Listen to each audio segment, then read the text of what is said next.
En esta serie de vídeos vamos a analizar la estimabilidad de las relaciones genéticas usando datos de paneles de genotipado.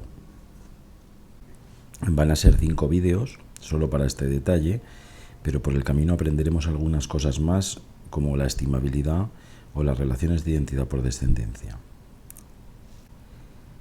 En este primer vídeo de introducción plantearé el problema, cuál es la pregunta que queremos contestar, y hablaremos algo sobre las 3 relaciones genéticas que vamos a analizar. En el segundo vídeo hablaremos algo sobre la estimabilidad. Para los que no sepáis de esto, os pongo un ejemplo para ilustrarlo.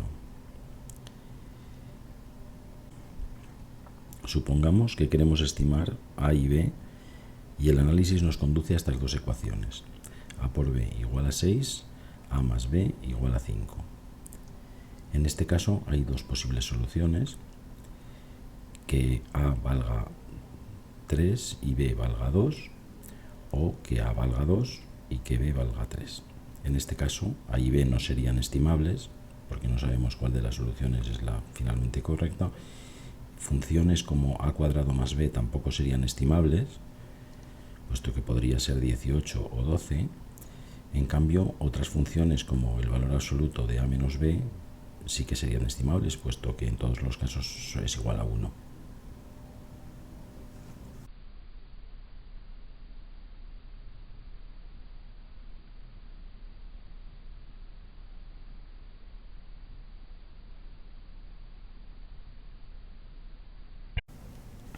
En el tercer vídeo hablaremos de las relaciones de identidad por descendencia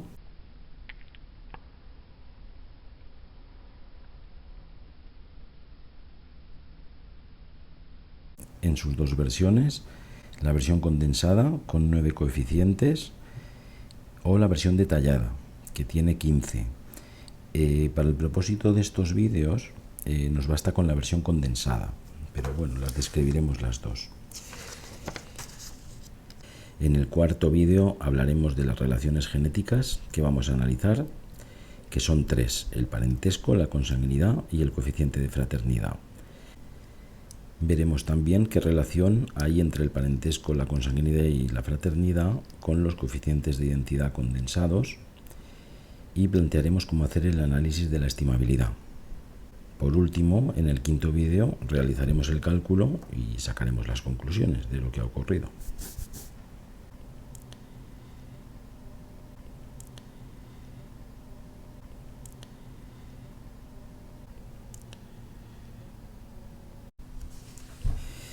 A continuación vamos a describir qué es una relación genética basada en paneles de genotipado y comenzamos describiendo cómo son los datos. Imaginemos que tenemos dos chips, para los individuos Y. Estos chips ofrecen la información de las dos copias de cada locus para cada individuo. Las dos copias son la paterna y la materna. Los chips suelen contener decenas o incluso centenares de miles de loci. Por ejemplo, imaginemos el primer locus A y para el individuo Y hemos observado que tiene A grande y para el individuo J A grande A pequeña. Hay un segundo locus, el B, y para el individuo Y es B grande B pequeña y para el J B grande B pequeña. Para el locus C es C pequeña C grande C grande y así sucesivamente hasta completar el chip. En este caso no asumimos conocer las frecuencias alélicas, es decir, no sabemos cuánto es la frecuencia de A grande o la frecuencia de A pequeña. Tampoco sabemos la frecuencia de B ni para ninguno de los locis del chip. Esto no lo conocemos. Y de lo que se trata es de, a partir de estos paneles, para I y para J, calcular relaciones genéticas. Vamos a empezar con la primera. Vamos a ver el parentesco. ¿Cómo calcular el parentesco a partir de estos datos? El parentesco se puede calcular de dos formas: con identidad por descendencia o con identidad en estado. En la identidad por descendencia se basa únicamente en genealogías, es decir, no asumimos conocer ninguno de los genes de cada individuo. La identidad por descendencia no es de relevancia aquí, pero es conveniente explicarla porque la identidad en estado se calcula de un modo muy similar. Vamos a poner un individuo, el individuo K, que tiene dos hijos, el I y el J, que son, por supuesto, entonces los individuos I y J son medio hermanos de padre, y asumimos que este individuo K tiene dos alelos, dos copias, la A pequeña y la B pequeña, y se ha apareado con dos hembras al azar de la población. Y entonces lo relevante es cómo se heredan las copias de K a los individuos I y J. Con una probabilidad de un cuarto, I heredará una copia A y J heredará la misma copia A. Las copias X e Y son las copias que aportan las hembras y son irrelevantes. Con una probabilidad de un cuarto, I y J heredarán A y B. Con una probabilidad de un cuarto, I y J heredarán B y A. Y con una probabilidad de un cuarto, heredarán B y B. Lo que tenemos que calcular es la probabilidad de que al extraer una copia al azar de I y una copia al azar de J sean idénticos por descendencia. Imaginemos que estamos en la primera línea. Entonces la probabilidad de que los dos genes extraídos al azar sean idénticos por descendencia será un cuarto de la probabilidad de que X sea idéntico a A, este de aquí con este, más la probabilidad de que X sea idéntico a Y, más la probabilidad de que A de este sea idéntico a Y, más la probabilidad de que A sea idéntico a A. La única probabilidad distinta de 0 es la última, que es la probabilidad de que A sea idéntico a A es 1, porque son copias de la copia A de K.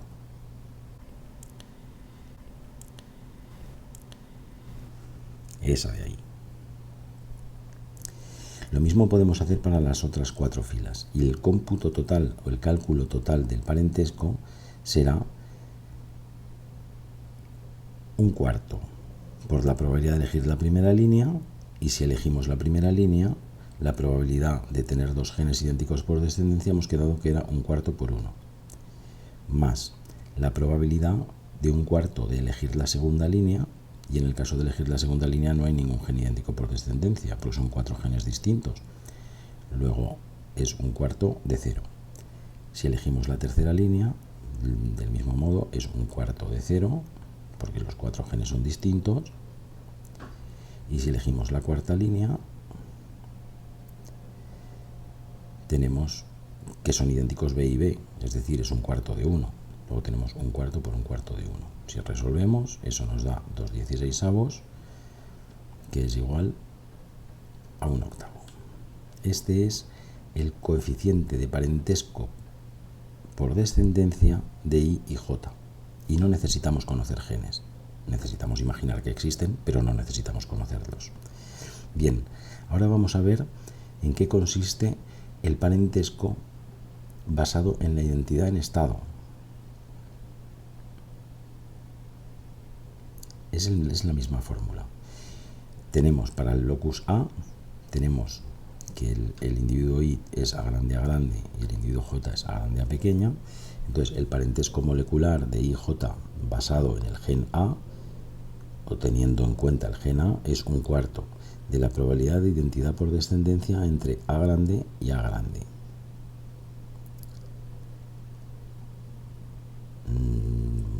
Este símbolo de 3 rayitas no es bueno para hablar de identidad en estado, pero permitidme este abuso de notación. Bien, más la probabilidad de que A grande sea igual a A grande, más la probabilidad de que A grande sea igual a A pequeña, más la probabilidad de que A grande sea igual a A pequeña. Son las 4 combinaciones de los genes de arriba, ¿de acuerdo? Entonces, la probabilidad de identidad por descendencia cuando los dos genes son iguales es 1, porque son la misma molécula, ¿de acuerdo? Así que tendríais 1 más 0 más 0 más 1, que sería 2, un cuarto de 2 es un medio. Así que el parentesco de IJ para el locus A es un medio.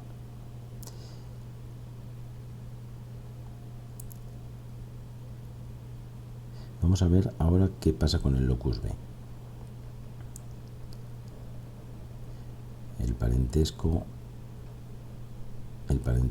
de IJ para el locus B es un cuarto de la identidad de B grande con B grande, que es 1, más la identidad de B grande con B pequeña, que es 0, más B pequeña con B grande, que es 0, más B pequeña con B pequeña, que es 1. El resultado vuelve a ser un medio. Ahora para el locus C, en el locus C fijaros que son 2C pequeña en el individuo I, 2C grande en el individuo J, entonces ahí no hay ninguna relación de identidad. Y el parentesco para el locus C es un cuarto de 4 veces la probabilidad de que C grande sea equivalente a C pequeña, que es 0. Bien, ahora si hacéis esto para los miles de LOCI del chip y promediáis todos esos valores, os da el valor del parentesco molecular entre el individuo I y el individuo J. No tiene por qué coincidir con el parentesco genealógico. Adelantamos en un vídeo anterior que la relación es lineal, pero no es el mismo valor. ¿De acuerdo? Para los efectos de la selección, etcétera, es irrelevante. La consanguinidad es la probabilidad de que las dos copias de un individuo sean idénticas por descendencia. Pues en el caso de que hagamos la consanguinidad molecular es lo mismo, pero en estado. Es decir, ¿cuál es la consanguinidad para el locus A? Sencillamente es la probabilidad de que el A sea idéntico al A grande, puesto que es un individuo homocigoto para A grande. Entonces es 1. Básicamente, si el individuo es heterocigoto es 0 y si el individuo es homocigoto es 1. Y para la consanguinidad del individuo J lo mismo. Los heterocigotos se ponen como 0.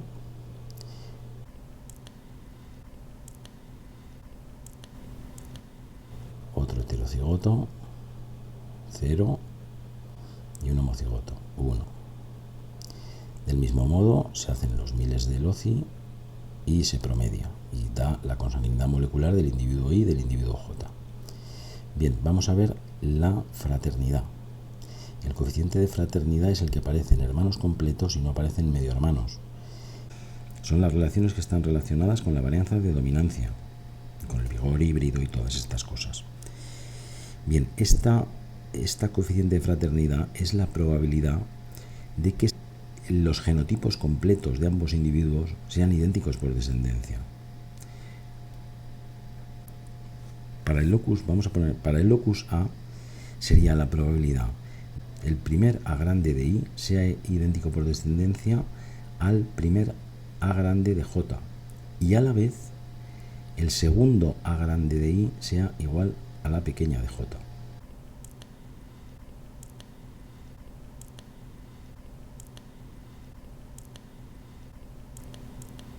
Ese primero de aquí tiene que ser equivalente a este primero y este segundo equivalente a la pequeña.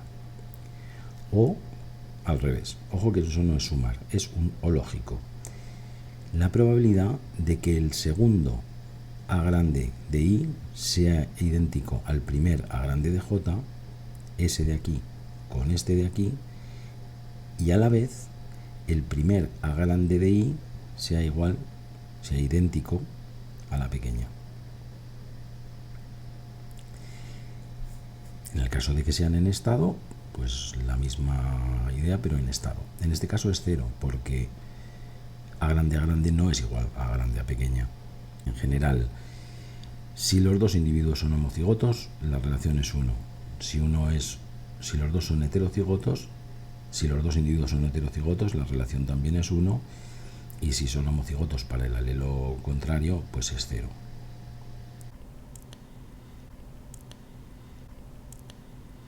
Ahí tenéis un caso, por ejemplo, en el que el primero de un individuo es equivalente al segundo alelo del segundo individuo y viceversa. Bien, en este caso BB tendría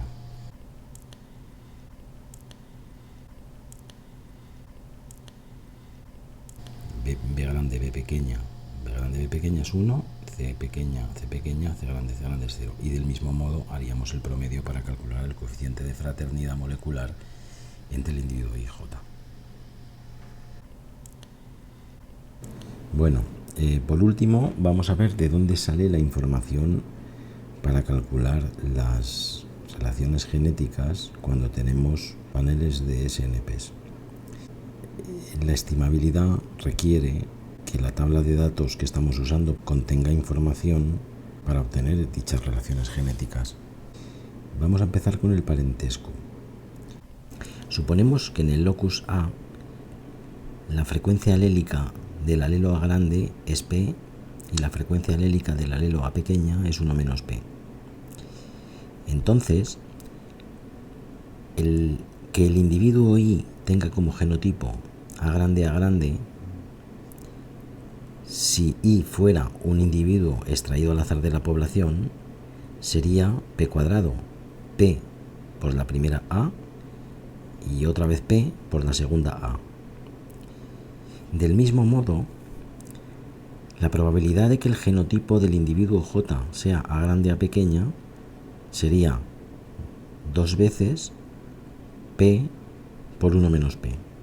2 porque el heterocigoto es A grande A pequeña o A pequeña A grande. Si los dos individuos fueran parientes, la probabilidad de que el individuo I tenga como genotipo A grande A pequeña, sabiendo que el individuo I tiene de genotipo A grande, no sería 2 veces P por 1 menos P, ya que el hecho de que en I haya A grande, eso influye en la probabilidad de que J tenga un alelo A. El parentesco cambia la configuración de los genotipos observados en I y en J. Por eso, en los genotipos observados en I y en J existe información para calcular el parentesco. Vamos a ver el caso de la consanguinidad. Vamos a coger el locus A para el individuo I, que es A grande. Ahora decimos que la probabilidad de que el individuo I tenga la primera copia igual a A grande es P, y que tenga la segunda copia igual a A grande es también P. Pero, ¿cuál es la probabilidad de que la segunda copia de I sea una grande, dado que la primera copia de I es A grande? Esta probabilidad es mayor que P si el individuo es consanguíneo, porque las dos copias están relacionadas. Si tomamos toda la lista de genotipos del individuo I para todos los loci del chip, si el individuo es consanguíneo, hay una sobrerepresentación de homocigotos. Es decir, hay información en el chip para estimar si hay consanguinidad o no. En el caso de la fraternidad es lo mismo. También, cuando hay fraternidad, la probabilidad de que exista homocigosis en I, dado que hay una homocigosis en J, no es lo mismo que la probabilidad que haya una homocigosis en I. Podemos revisar toda la lista de loci del chip para ver cuándo un homocigoto en I acompaña a un homocigoto en J y un heterocigoto en I acompaña a un heterocigoto en J. En resumen, parece que hay información para obtener las relaciones genéticas entre dos animales de la tabla de SNPs dados por un chip. Pero cuando hablamos de estimabilidad no hablamos solamente de esto.